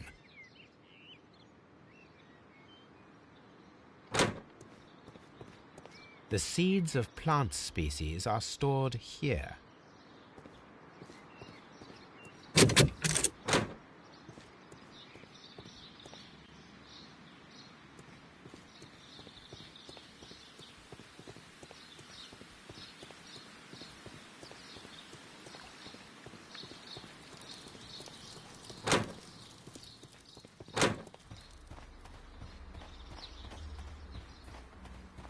Go the right way.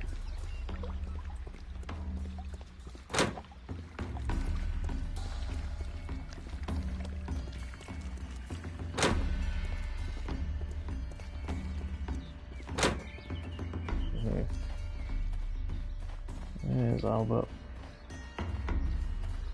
Dunk.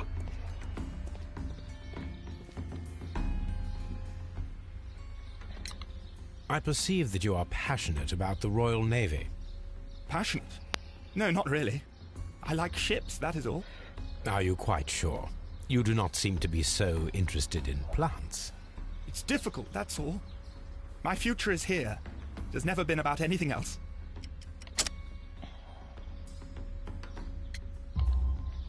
And yet I know that the Royal Naval College rejected your application.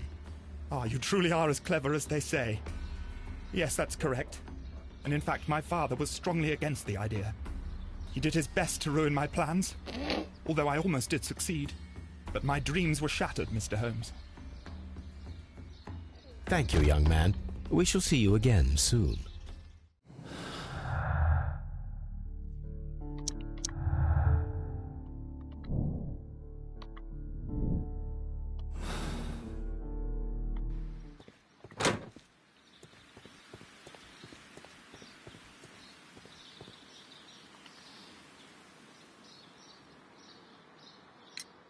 Mr. Hamish, was someone from your family connected with Kew Gardens?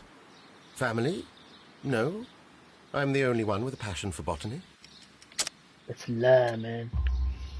I do not think so. This photograph of you and your father at Kew Gardens suggests the opposite. But you have no right to. Do tell us more about your father. He was, indeed, the greatest botanist of his time in the British Empire. He worked together with Montague Dunn until the end of his life. He brought me in at the age of 12. Did he get on well with Mr. Dunn? No, I couldn't say that. They expanded Kew Gardens together, that was all. And it was all my father's work, for Dunn always lived the high life. So Mr. Dunn was not helping your father? Oh, yes, he provided the financial support. And as far as he was concerned, that fulfilled his role. But the worst of it was, he declared himself as the master of Kew Gardens. Fame meant nothing to my father, so it was easy for Mr. Dunn to take all the credit. There is a bust of Montague Dunn in the nursery. A bust? Oh, that old thing. Further proof of that outrageous ego of his. But why in that room in particular? Oh, I don't know. It has always been there.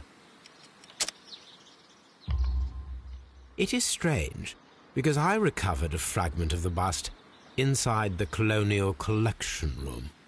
Really? Oh, well, so I am mistaken. It ought to have been removed during the clean-up. This room is so small. Do you know who moved it? I have no idea. Surely Mr. Dunn requested it. Do you have any more questions like this? Because fragments of rock are not my responsibility. Evidently. Oh, Thank you, Mr. Hamish. We shall continue our investigation.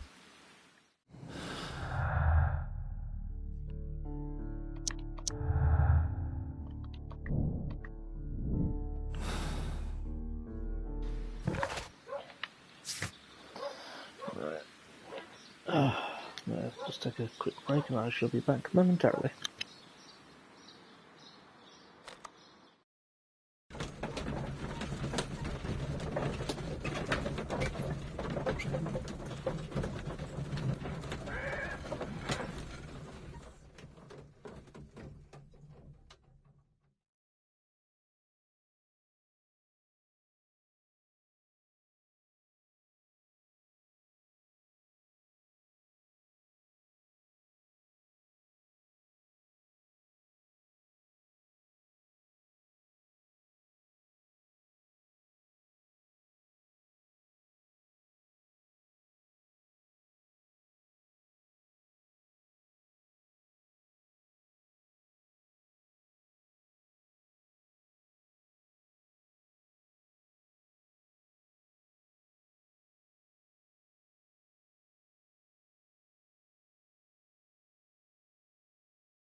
These plants have a certain toxicity in common, more or less variable.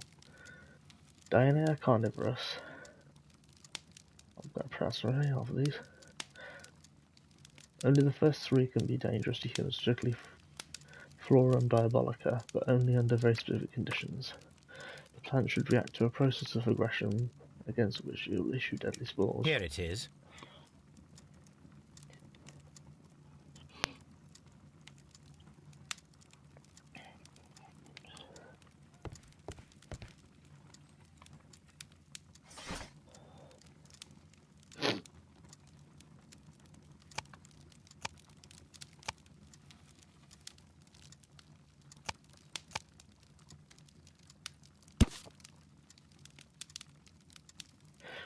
The Divine Syndicate. The Divine Syndicate Syndicate for Vegetarian Veneration. The members of this syndicate worship Trawan, the God King. They strive to obtain spiritual speeds and release themselves from the material world, so generous donations are appreciated. The Divine Syndicate is not a supplier to Kew Gardens. Besides, there is no address here.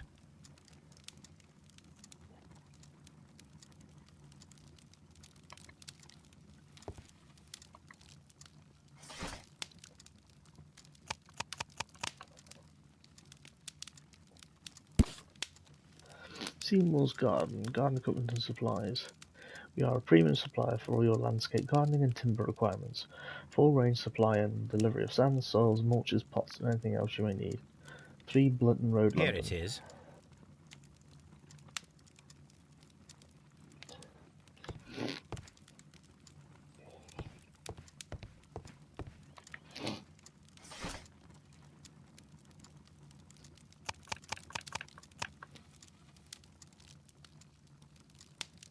The Adventures of the Copper Beaches.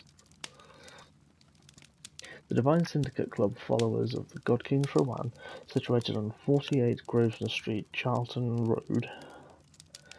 Protectors of plants and more particularly trees are currently subject of an administrative investigation. The leaders of this organisation are suspected of financial malfeasance. It may be that this investigation would lead to the charge of judiciary. Meanwhile, many voices have risen high against this inspection, denouncing the state. In fact, the private organisation, which is given as its goal the defence and protection of nature, and which incorporates many persons of influence, including political representatives of the opposition party. Here it is. Who knows, not the Whigs. And here is the Divine Syndicate's address. Perfect. It is time to find out what they have against Montague Dunn.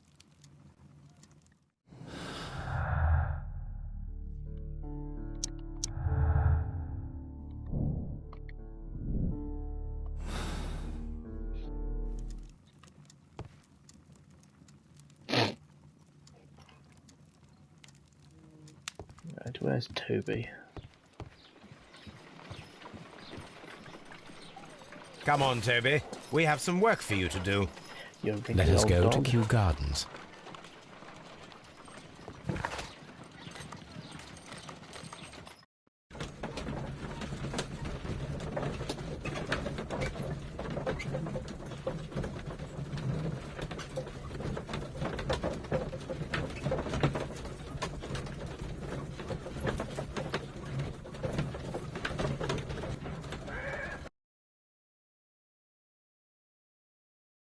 Let us take Toby to the laboratory. He will pick up the scent of this mysterious substance. Search, Toby. Search.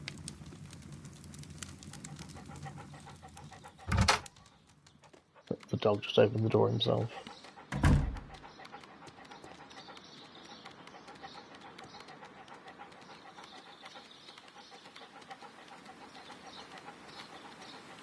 We are Mr. Dunn's head.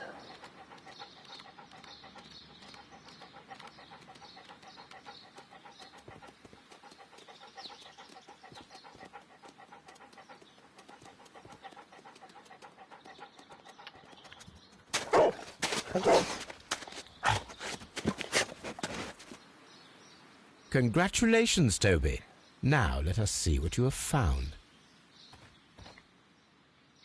This is the bottle that was used in the laboratory. It was buried here. There is still some liquid remaining in the bottle. with gold flakes. A tiny caterpillar. Not surprising to see one in a garden, but at the bottom of a bottle.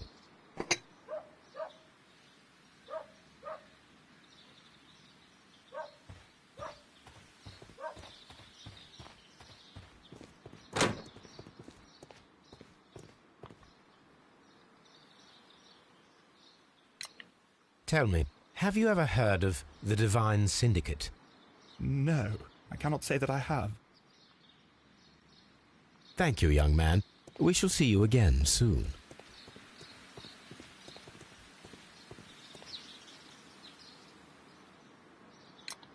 Are you aware of the Divine Syndicate?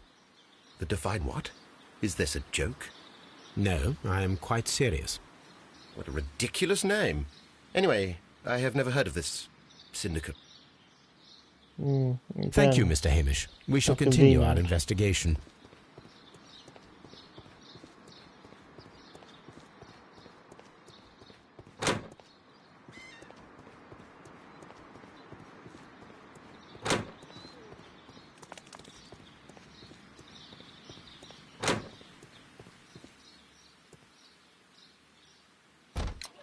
The Divine Syndicate.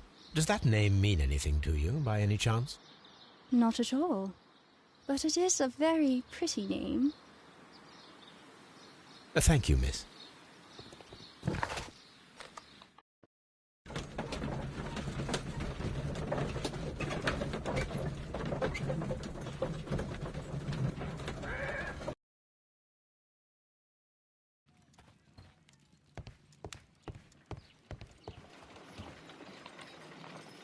Let us determine just what we have found here.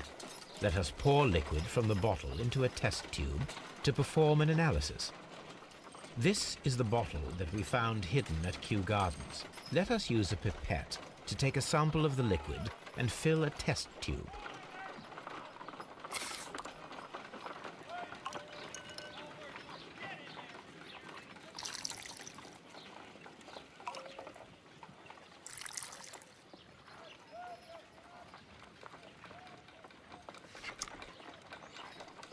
A colorless, water-based liquid.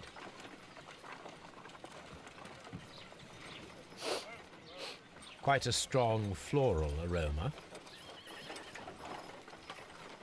Holmes? What are you doing? It has a bitter taste. What if it's poisonous? Did you ever see poison stored in enormous jars like that? Anyway, there is a doctor nearby. So what do you think it is? It is some kind of organic compound. Let us vaporize the liquid and see what happens. Let us determine just what we have found here. Small colorless crystals.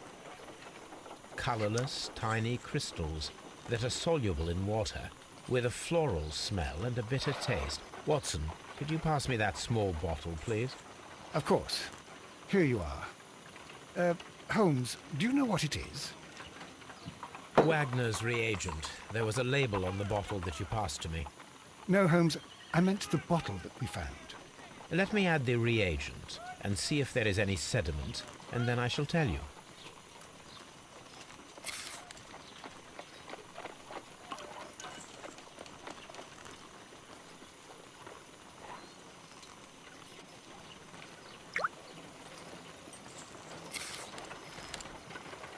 Red sediment, just as I suspected. This liquid is of organic origin. It contains some alkaloid. Most likely it is unstable, and that is why there is a quantity of gold dust to prevent contamination. This mixture is probably a fertilizer. Someone was carrying out unusual experiments in the garden's laboratory.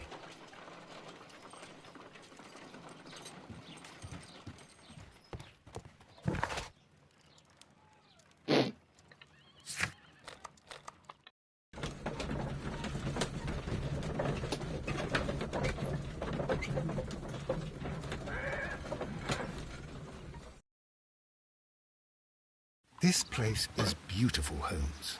Its atmosphere is remarkably soothing. Let us find someone who could help us.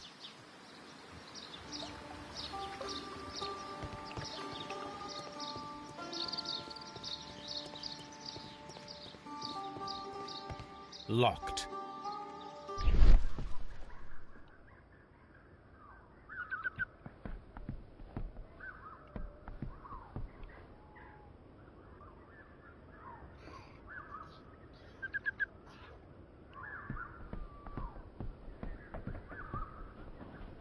A fragment of a flower pot. Fragments of a flower pot. It fell down here.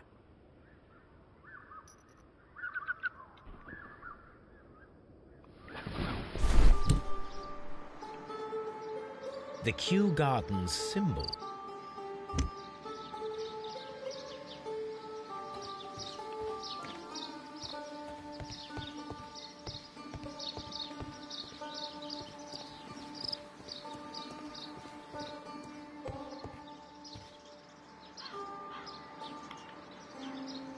Good day to you, sir.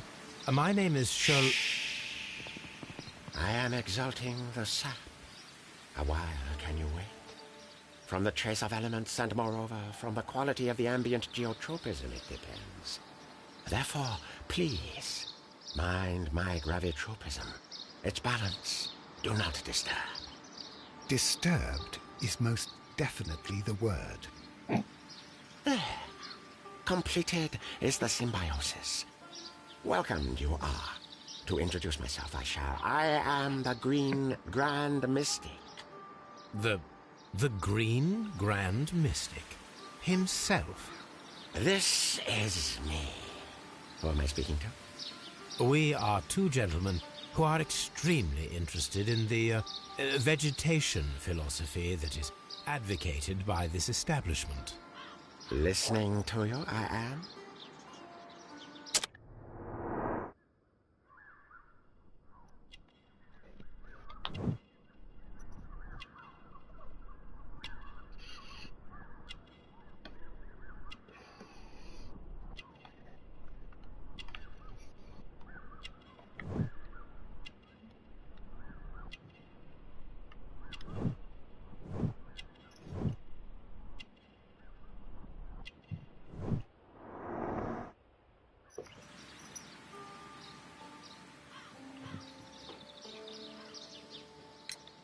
We should like to take a look around, to immerse ourselves in the wisdom that emanates from here.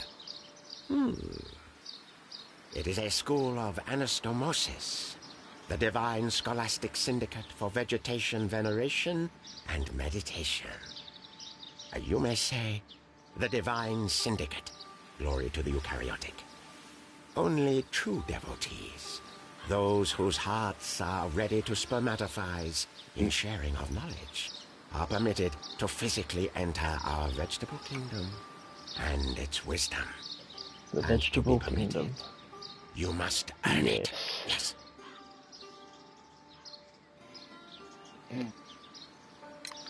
Green Grand Mystic, we are ready to become devotees and gain access to your temple.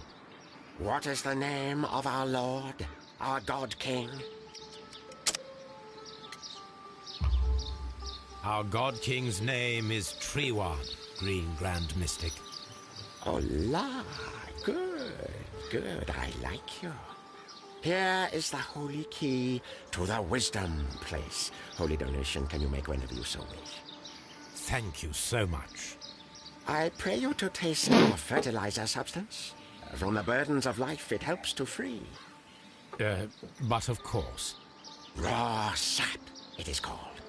It is near the entrance. Do you have friends at Kew Gardens? None. Not worthy they are.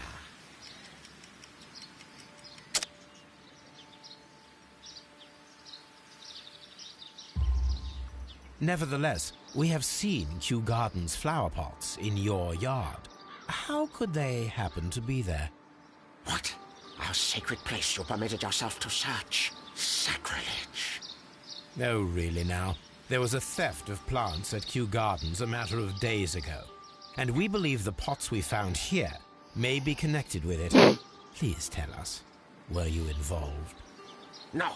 Those plants were ours. They had stolen them from us. How so? Their director, Dump, I believe. done. Yes, that's what I said.